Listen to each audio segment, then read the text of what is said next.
बड़ी खबर अहमदाबाद से आ रही है, जहां अहमदाबाद ग्रामीण इलाके धोलका शहर में एक पुलिसकर्मी सरेआम लोगों की पिटाई करता वीडियो हुआ वायरल। प्रहलाद गेट पुलिस चौकी पर पुलिसकर्मियों से बदसलूकी की गई है। धोलका शहर के गुंदारा इलाके की घटना है। एक 12 वर्षीय लड़के को नशे की हालत में सादे कपड़ों में एक पुलिसकर्मी ने सार्वजनिक रूप से पीटा। उस समय स्थानीय एक्टिवा लेकर वहां से गुजर रहे थे और जब उन्होंने पूछा कि वह लड़के को क्यों पीट रहे हैं, तो नशे में धुत पुलिसकर्मी ने भी विपिन भाई की पिटाई शुरू कर दी। विपिन भाई घायल हो गए और उन्हें इलाज के लिए अस्पताल में भर्ती कराया गया। किसी पुलिस अधिकारी द्वारा नशे में सार्वजनिक स्थान पर लोगों की पिटाई करना कितना उचित है?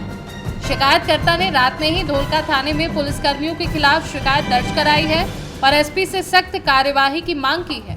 काले संजे 6 वागे गुंदारा रोड पर पसार थतो હતો ત્યાંથી એક નાના 12 વર્ષના છોકરાને કોઈ આધેડ વયનો વ્યક્તિ ફૂલ નશાની હાલતમાં મારતો હતો। એટલે મેં મારું એક્ટિવા ઊભું રાખ્યું અને એને કીધું કે કેમ મારે છે તો અને છોકરાએ પછી મને ફરિયાદ કરી કે મારો ફોન ભાઈ આ ભાઈ લઈ લીધો છે। પછી એ ભાઈ એ છોકરાને મૂકી અને મને મારવા લાગ્યા। પછી પોલીસવાળા બોલાયા અને પછી ખ્યાલ આવ્યો કે આ પોલીસવાળો ફૂલ નશામાં છે અને બધાને મારે છે।